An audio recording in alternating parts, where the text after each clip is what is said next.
Turanga Namosi, Namosi, distinguished members of the Provincial Council, ladies and gentlemen, Buluvinaka, and a very good morning to you all. It is my distinct pleasure to address your leadership here at the Namosi Provincial Council. I hope all of you and your families had a wonderful Fiji Day celebration last week. I was in Lambasa, as you may have seen, where we brought our national celebrations to the north for the first time in Fijian history. But that was not our only historic first for Fiji last week, because this past weekend, Fiji became the first Pacific Island nation to ever be elected to the United Nations Human Rights Council, the world's most important human rights body. That was a major moment for us because it was a global recognition of our progress and achievement in protecting and promoting the human rights of all Fijians. Our global leadership in addressing some of the greatest challenges facing humanity, and our long-standing legacy of peacekeeping in conflict areas around the world. So needless to say, this was a great week to be a Fijian, as we marked yet another round of historic victories for Team Fiji.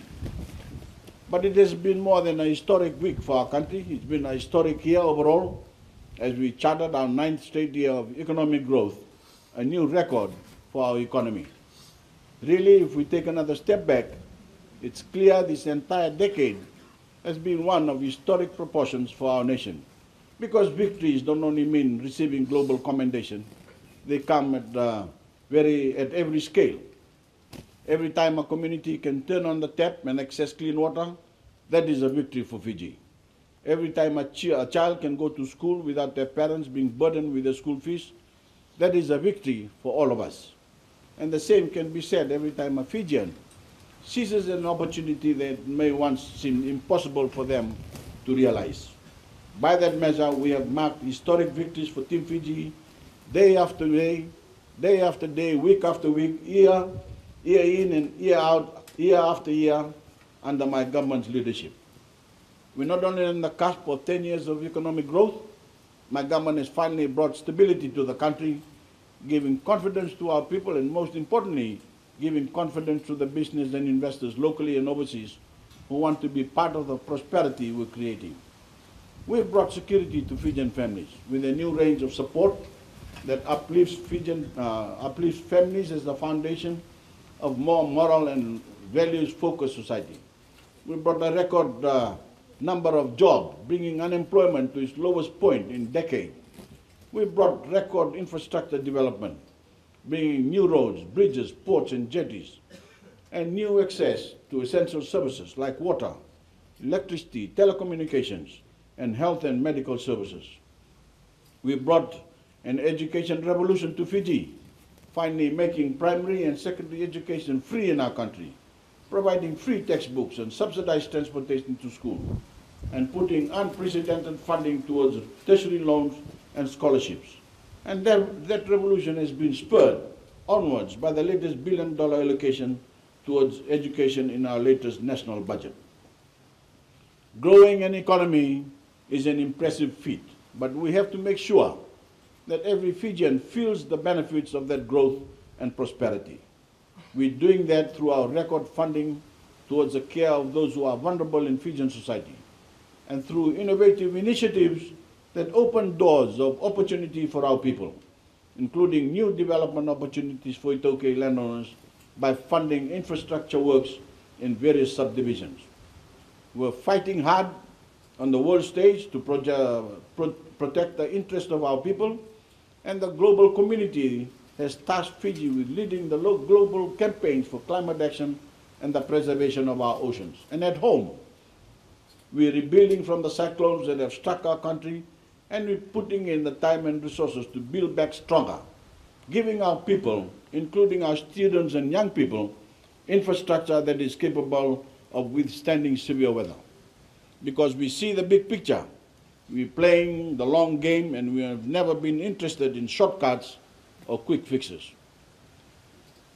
Friends, our record and our success may come as a surprise to some, namely my opponents, but it is hardly a surprise to me, because I've always known that our people had a potential for greatness that was long stifled by the dark years of division and disunity that once plagued us. I knew that only through our unity could that full potential be realized. Today, that is happening. Today, because we are a united nation, we are rapidly becoming the dynamic island country we are always destined to become.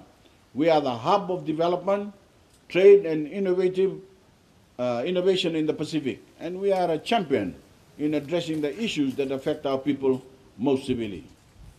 Our election to the Human Rights Council is only the most recent evidence that the world is taking notice of what is happening in Fiji, of what we are achieving, and the work we are doing to build a better and safer nation. And today, our progress is clear not only to Fijians across the country, but to global leaders around the world as well. Our achievement has been led by my government at the national level, but it has also been led through provincial and community leadership throughout Fiji. It has been led by Fijian women and men who share my vision for what our nation is capable of becoming, and who are helping realize our vision at the grassroots level every day. That's a commitment I know we shared by the Namosi Provincial Council. So I would like to thank all of you for your leadership and your service to the welfare of our people. As I said in the vernacular, Namosi may not be our largest province, but that doesn't mean you are not an example to the rest of the nation. You recognize the basic building blocks of empowerment as well as I do. It's strong infrastructure, it's reliable services, and it requires a concerted effort to boost our resilience to climate impacts. You've shown you're committed to working with my government to building, to put those building blocks in place for the communities you represent. And because our economy has done so well, we are delivering unprecedented development to your province.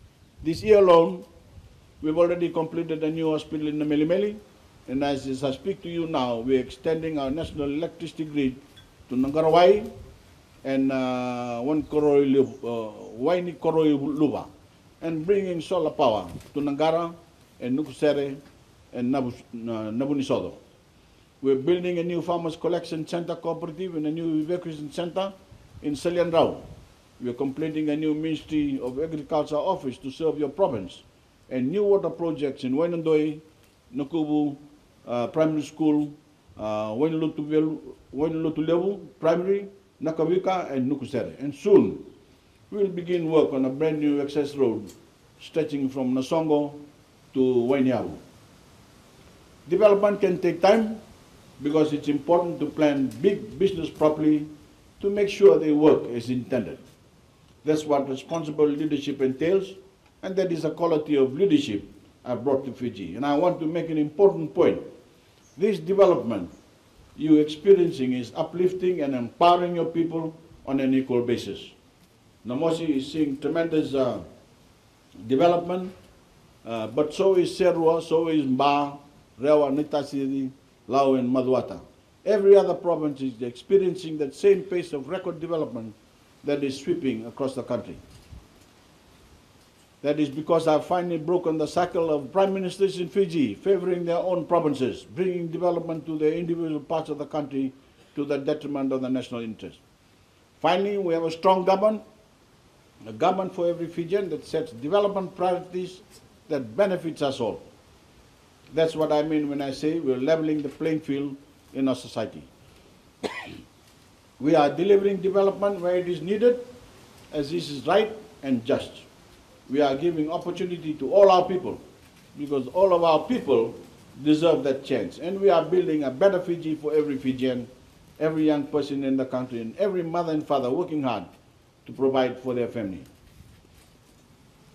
We are helping those who need our help, every person who is vulnerable and who needs a special level of care.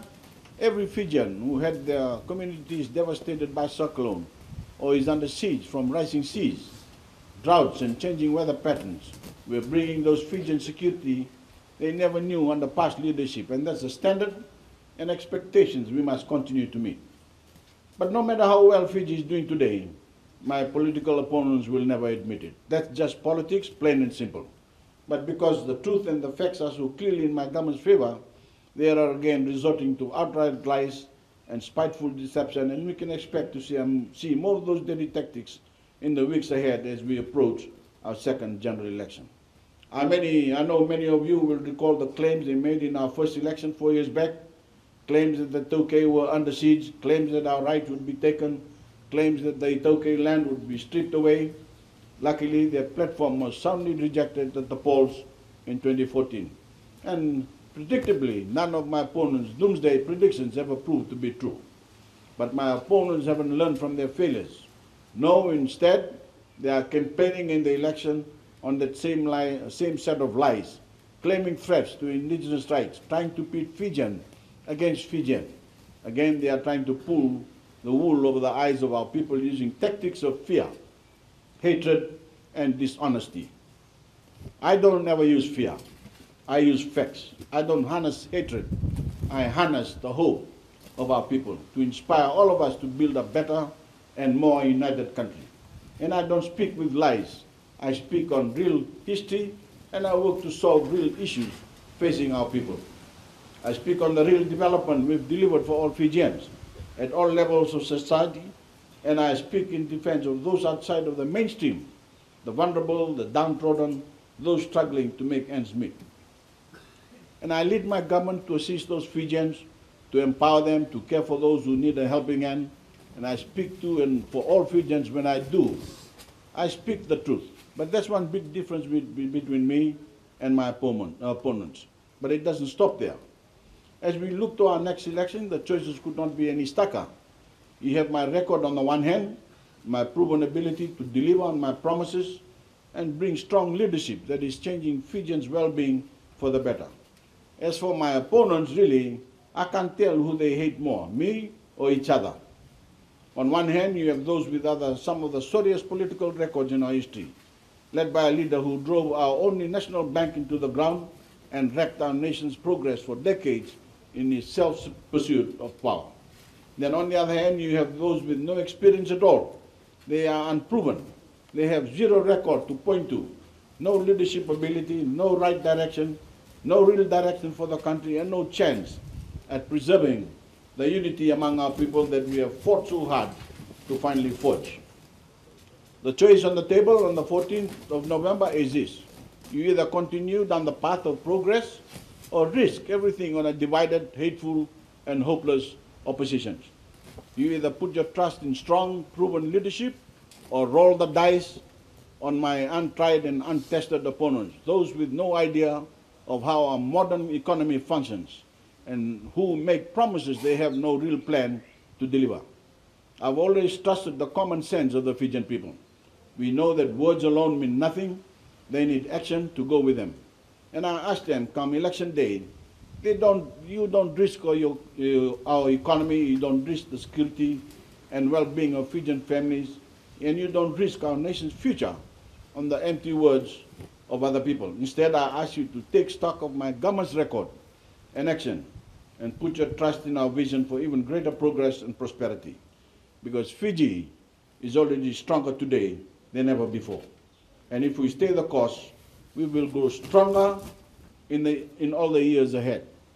As the elections approach, I ask that all of you as community leaders join me in setting an example to the politicians of this country by stressing the power and the importance of our unity and condemning all voices that call for division and disunity.